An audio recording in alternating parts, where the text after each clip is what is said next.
Good morning student. तो चलिए आज का लेक्चर का शुरुआत करते हैं क्वेश्चन आंसर से, ठीक है? क्योंकि हमारा जो सिलेबस था ना वो क्या हो चुका है, सिलेबस नहीं खत्म हुआ। सिलेबस का जो केमिस्ट्री का जो पहला चैप्टर था ना हम लोगों का, रासायनिक समीकरण और रासायनिक अभिक्रिया एवं समीकरण, वो चैप्टर क्या हो गया हमारा, खत्म हो चुका है, ठीक है? तो उसका क्वेश्चन आंसर करेंगे।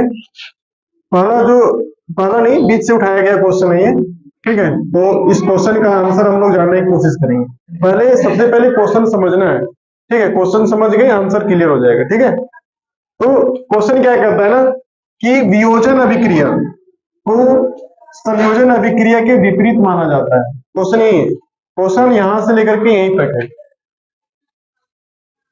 वियोजन अभिक्रिया और संयोजन अभिक्रिया की बात बोला गया है। किसकी बात बोला गया है? वियोजन अभिक्रिया और संयोजन अभिक्रिया।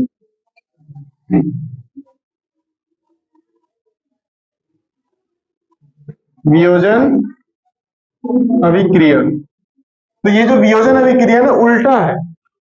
वियोजन अभिक्रिया उल्टा है किसका? संयोजन अभिक्रिया का। संयोजन अभिक्रिया का, ठीक है? कैसे उल्टा है सर? कैसे उल्टा मान लें? तो हम लोग पढ़े थे, क्या पढ़े थे कि वियोजन अभिक्रिया में क्या होता है। देखो जैसे ये एक मान लो कोई एलिमेंट है, कोई एक एलिमेंट, तो क्या होता था वियोजन अभिक्रिया में? जब इसको हीट मिलता था ना, क्या मिलता था?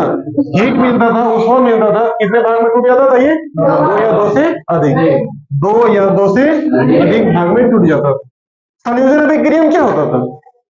संयोजन अभिक्रिया में क्या होता था कि ये अगर कोई दो एलिमेंट है तो ये दोनों जुड़ करके एक बड़ा नया एलिमेंट बना लेता था। तो उल्टा है कि नहीं है? आप ऐसे ही देख सकते हैं। समझने के लिए हम बता रहे हैं, ये एक बड़ा सा कोई एलिमेंट था, वो टूट करके दो अलग अलग एलिमेंट बन गया, दो अलग अलग तत्व बन गया, दो अलग अलग यौगिक बन गया, ठीक है? और इसमें क्या होता कि दो कोई तत्व थे, वो एक क्या बन गए थे? नया तत्व बना था। यानी दो चीज मिल रहा था तो एक नया चीज बन रहा था। अगर इसको हम लोग ये मान लें, ए प्लस बी मान लें, तो क्या बन रहा है? सी बन रहा है। सी बन रहा है ना। और अगर हम इसको ए माने तो क्या बन रहा है? बी प्लस सी। तो उल्टा है कि नहीं है कि जब ए टूटा तो बी प्लस सी बना, और जब ए बी मिल गया तो क्या बन गया? सी बन गया। तो आप देख सकते हैं कि वियोजन अभिक्रिया में क्या हो रहा है, एक एकल पदार्थ टूटकर दो नए पदार्थ बना रहे हैं, उत्पाद बना रहे हैं। और संयोजन अभिक्रिया में क्या हो रहा है कि दो पदार्थ मिल करके एक नए पदार्थ का निर्माण कर रहा है। तो क्या उल्टा है कि नहीं है? इसीलिए बोला जाता है कि जो वियोजन अभिक्रिया है ना, वो संयोजन अभिक्रिया की क्या है? विपरीत है। क्लियर है आंसर? क्लियर है कि वियोजन अभिक्रिया को संयोजन अभिक्रिया के विपरीत क्यों माना जाता है? क्योंकि वियोजन अभिक्रिया में क्या होता है कि दो पदार्थ एक पदार्थ जो है वो दो अलग अलग पदार्थ में बट जाता है। लेकिन संयोजन अभिक्रिया में, किसका अभिक्रिया में? संयोजन अभिक्रिया में दो पदार्थ मिल करके, ठीक है? क्लियर है? उसके बाद आगे क्या बोला इस क्वेश्चन में? इस क्वेश्चन में आगे बोला कि इन अभिक्रियाओं के लिए क्या लिखिए? समीकरण लिखिए। क्या लिखना है? समीकरण लिखना है। जैसे हम लोग एग्जाम्पल पर समीकरण लिखना मतलब दैट मीन्स एग्जाम्पल लिखना है आपको, ठीक है? जैसे ये कार्बन है, कार्बन को हम लोग ऑक्सीजन से अभिक्रिया कराएंगे, क्या बनाएंगे? CO2 बनाएंगे। तो ये कौन सी अभिक्रिया हो गई? संयोजन अभिक्रिया हो गई कि नहीं हुई? एक और एग्जाम्पल देख ले हम लोग, कैल्शियम कार्बोनेट का लेते हैं, CaCO3 है, एक एकल पदार्थ है, ठीक है? जब इसको हीट मिलेगा तो ये टूट जाएगा, किसमें? CaO प्लस CO2 गैस में टूटेगा ना। तो यही दोनों एग्जाम्पल लिखना है इसके लिए, दोनों के लिए एक समीकरण लिखना है और क्यों माना जाता है उसका आंसर भी आपको देना है। तो उम्मीद है कि क्वेश्चन समझ में आ गया होगा। अब हम लोग किधर क्यों जाएंगे, इसका आंसर लिखेंगे कॉपी में, ठीक है? क्वेश्चन का समझ में आया ना कॉपी? चलिए इसका आंसर लिखते हैं हम लोग। एग्जाम्पल यही रहेगा दोनों का, ठीक है? आंसर कैसे लिखेंगे तो देखिए,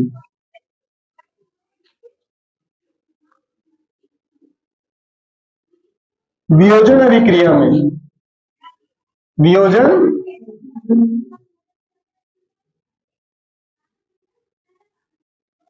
वियोजन अभिक्रिया में एकल पदार्थ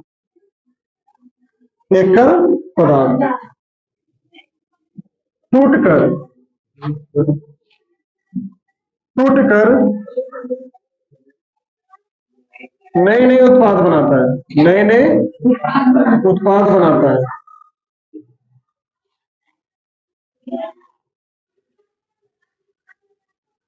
जबकि जबकि दिख रहा है उधर, जबकि संयोजन अभिक्रिया में, जबकि संयोजन अभिक्रिया में दो या दो से अधिक, दो या दो से अधिक,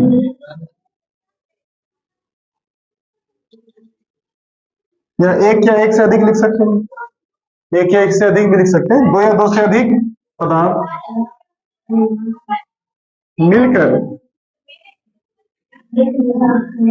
मिलकर एक नए उत्पाद का निर्माण करता है।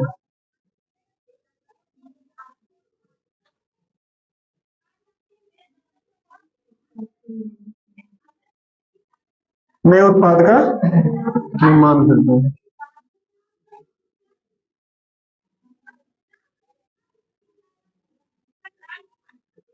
निर्माण करता है। इसलिए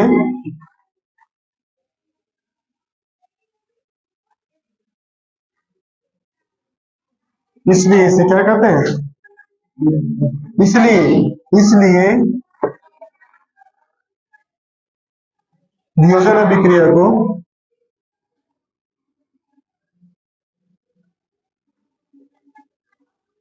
इसलिए नियोजन अभिक्रिया को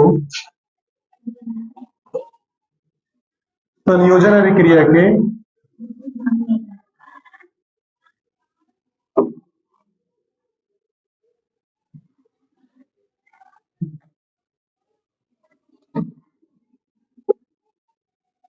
विपरीत माना जाता है,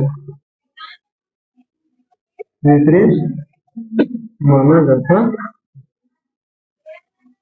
ठीक है, ये हो गया आंसर।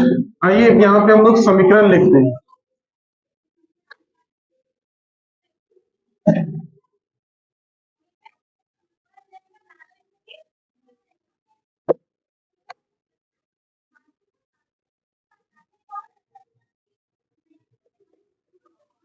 वियोजन अभिक्रिया के लिए, वियोजन अभिक्रिया के लिए समीकरण।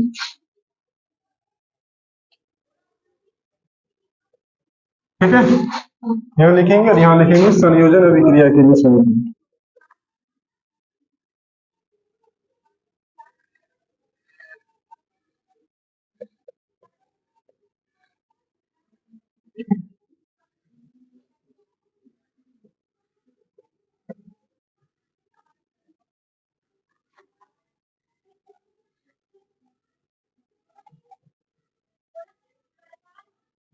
ठीक है, वियोजन अभिक्रिया के लिए समीकरण 4।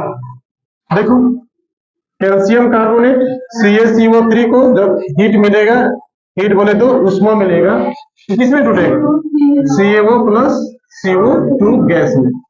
ठीक है, और इसमें क्या होगा, कार्बन को जब ऑक्सीजन की उपस्थिति में जलाया जाएगा तो क्या बनाएगा, CO2 गैस मिलेगा। तो देख रहे होंगे आप कि इसमें एकल पदार्थ था, वो टूट करके दो पदार्थ बन गया, और इसमें दो पदार्थ था, वो एकल पदार्थ बन गया। तो यहीं से एग्जाम्पल से नहीं पता चल जा रहा है कि ये दोनों एक दूसरे के क्या है, विपरीत है, अपोजिट है। ठीक है, इसको लिखिए आंसर। और ये VBI क्वेश्चन है, याद रखिएगा। ये क्वेश्चन आपको फर्स्ट टर्म में, सेकंड टर्म में या थर्ड टर्म में देखने को एग्जाम में मिल जाएगी। ठीक है,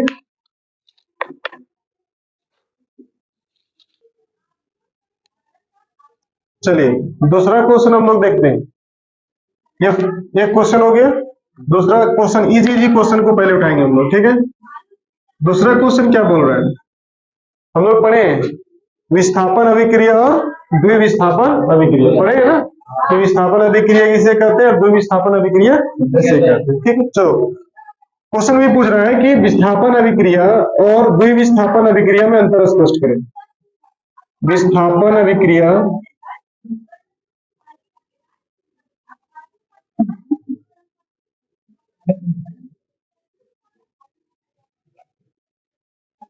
विस्थापन अभिक्रिया एवं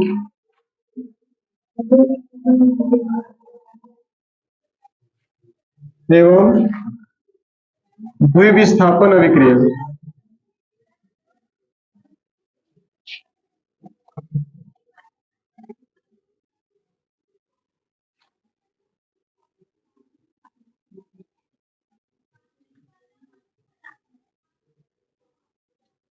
द्विविस्थापन अभिक्रिया में अंतर स्पष्ट करें।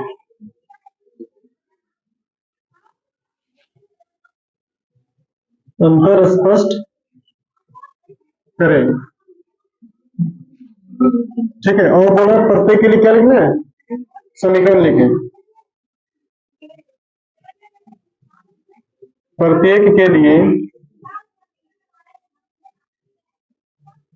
समीकरण लिखें।